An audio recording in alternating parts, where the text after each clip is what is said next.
Welcome to week 6 of Engineering, Mathematics and Modeling, and in this video we'll be talking about direction fields. Now, a direction field is something you can apply to a first order differential equations to get more insight into the behavior of solutions. This is a technique you can apply before you solve a solution, solve a differential equation, but it can also be applied to differential equations which you cannot solve with the techniques shown in this course. But let's start with a differential equation that, of which we know the answer already, which is dy dx is equal to 2x. Now, this is first order differential equation, but it is also a differential equation we can solve by means of direct integration, because basically the derivative of y with respect to x is equal to 2x. If we integrate left and right, we find the solution y of x is equal to x squared plus c. So we know the answer of this differential equation and we can see the family of solutions here. Now, what is a direction field? Well, we need an axis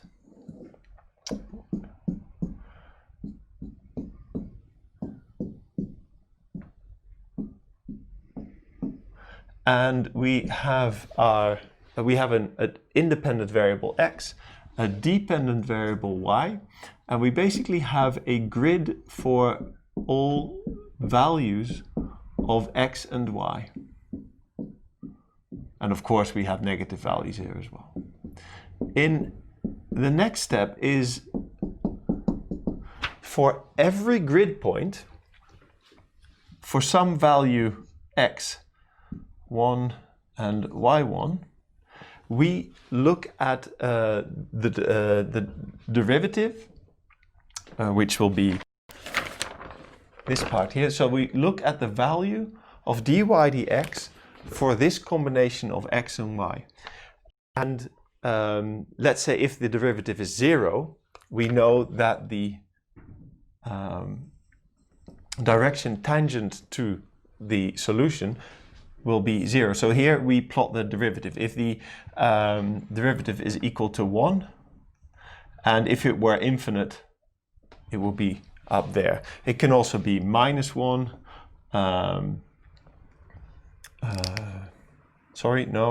Then it will be minus 1 like this. So the derivative can be plotted for a combination of x and y, and this is the part we plot. Now, in this example, the derivative only depends on values of x and are the same for the different values of y, but we will see that in this grid. Now, so let's see. Here, of course, we have 0, 1, 1. What happens if we take x is 1 and y is 0? So this point here. Well, if x is 1, the derivative is equal to 2. So we get an arrow like this. But of course, for y is equal to 1 and x is equal to 1, so this point here, we will also get that same derivative of 2, etc. For x is 2, we find that the derivative is equal to 4, so it will become steeper.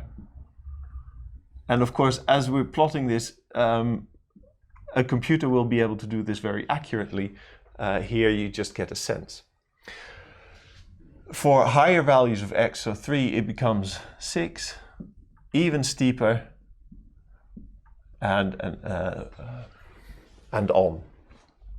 Now let's look at x is equal to 0, then the derivative is equal to 0.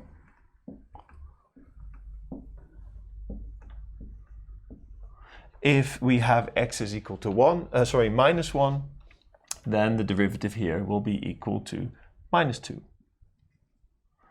And that's the same again for all y values. And with minus 2, it just gets steeper and steeper. Okay, so now we get an impression of how solutions will flow. So if we drop if we take a point on this graph, and I'll do that in green. And one thing you have to realize is that all the solutions follow this this direction field. And see it as the flow of water.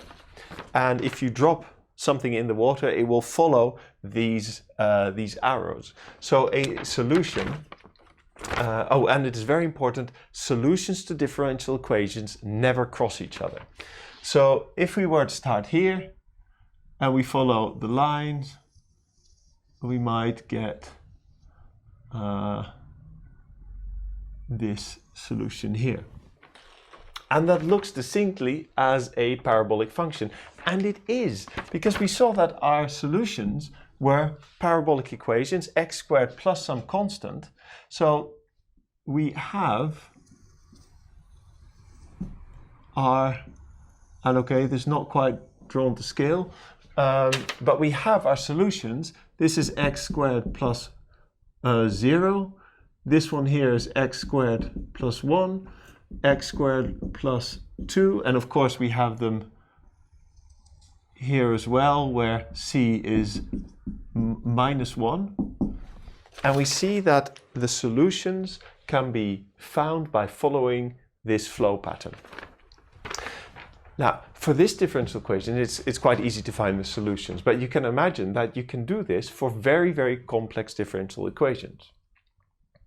But the main thing here is that it has to be a first order differential equation. For every combination of x and y, we look at the derivative and draw a line in the direction.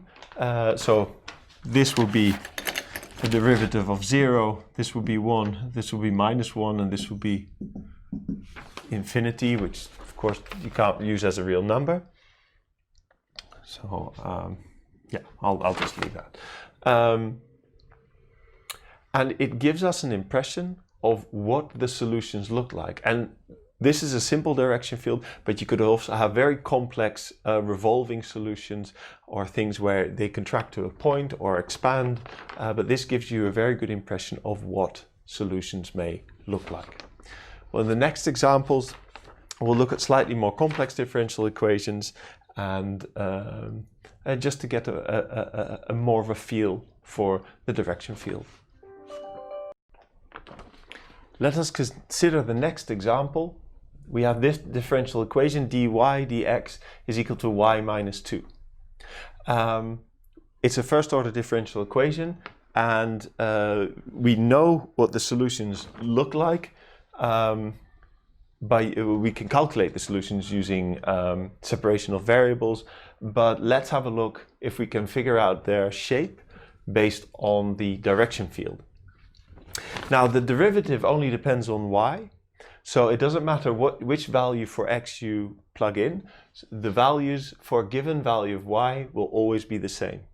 So if we take y, well, let's take y equal to 2, then we know that the derivative is equal to 0, regardless of the value of x. So for x is 0, it will be 0. For x is 1, it will be 0, etc. And of course also for negative values of x. If we were to take y is 3, we see that the derivative is equal to 1.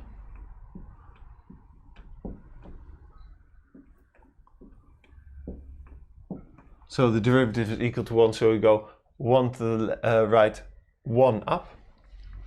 If you look at y is minus 1, the derivative, if y is 1, then the derivative is minus 1.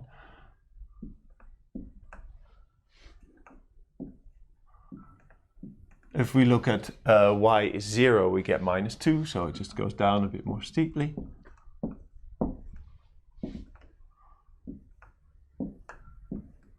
And if we take lower values, it becomes even more steep. But I think we get the general impression here. So for y is 3, we also get a higher derivative, but positive. Now, if we see this as a body of water with some water flowing through it, and if we follow the water, let's say we start here, we will find that we'll get solutions that behave this way, but also they might go up. Not quite scale. If we were to start exactly in y is 2, we will get the solution that passes through here because it doesn't change. But we see that we feel we have exponentially growing or decaying functions, and that would be correct, as the general solution of this differential equation is y of x is equal to c e to the power of x plus 2. Where c can be any constant, but if we take c equal to 0, we would get this solution. C equal to 1, we get some growing exponential function with an offset of 2, and you can see that these lines here match this set of solutions. There is an interesting property which we can look at when we look at direction fields, and they're isoclines, and they are lines in the direction field. They're lines with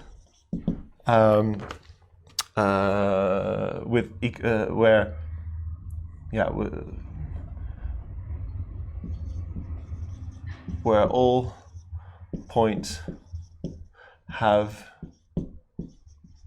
the same slope. So which means that the derivative is the same. So let's say we look at isoclines where the derivative dy dx is equal to 1. So we're looking at for points where the derivative is equal to 1, and we have this point, this point, this point, this point, and we see, because of the way this differential equation is constructed, this blue line will be the isocline for y prime is equal to 1. And here it will be equal to 0, here it will be equal to -1, -2, etc. So isoclines are lines where all points have the same slope. And here there are straight lines, but in more complex differential equations they can take on all kinds of shapes. So we've seen another direction field, introduced isoclines, and we'll have one more example which is slightly more involved, where we will look at these two concepts again. All right, our final example on the direction field and the newly introduced term isoclines.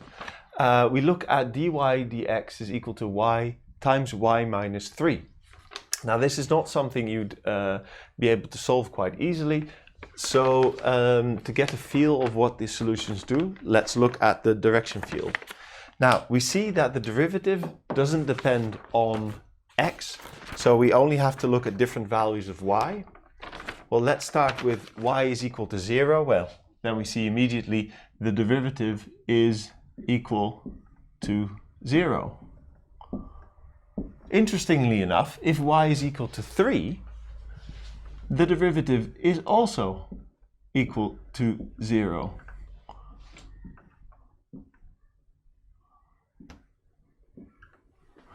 And well, let's see what happens to values in between. If we take y is equal to 1, then the derivative will be equal to -2.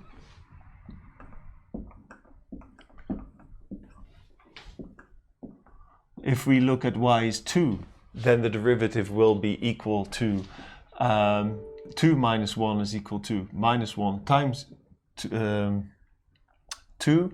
The derivative here will also be equal to -2.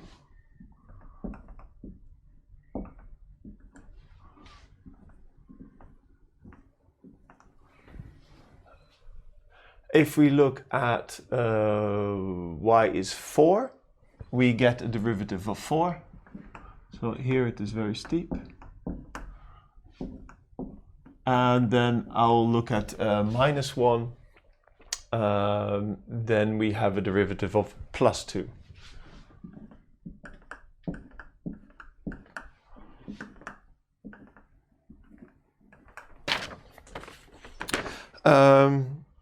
So what we see is that if we were to again plot the solutions, that if we start above y is 3, we get an exponentially growing function. They can also grow like this, and that for these points, well, it depends on where you start.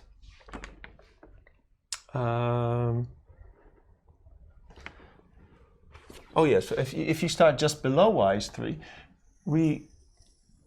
well, it's not quite a scale, but we get curves. No, sorry, do we get those? Yes, we get them. So they are repelled by y is 3, but attracted to y is 0. So you get curves that end up more like this. Of course, not exactly like this, because, well, I should have done this using a computer. So again, this one, I'd say, yeah, maybe we could calculate this, again, using separation of variables, but it will be very hard. But can you imagine if we had dy dx is equal to 2y absolute minus x. Now this is a differential equation which we would never be able to solve with the methods or without a computer, but it is possible for us to draw the direction field and get an impression of what the solutions look like. So to sum up, the direction field is a tool for first order differential equations which allows us to get an impression of the behavior of solutions. We can do that for any differential equations, and we can, well, if you spend a bit more time than this picture, because I don't like that one in particular, you can really get a feel for the solutions. You can, if this were a system, we know that in the neighborhood of y is 3 it's unstable, but y is 0 it is stable, and we can look at its dynamical properties. And we can do this for differential equations that we cannot solve traditionally, and maybe even a computer couldn't solve.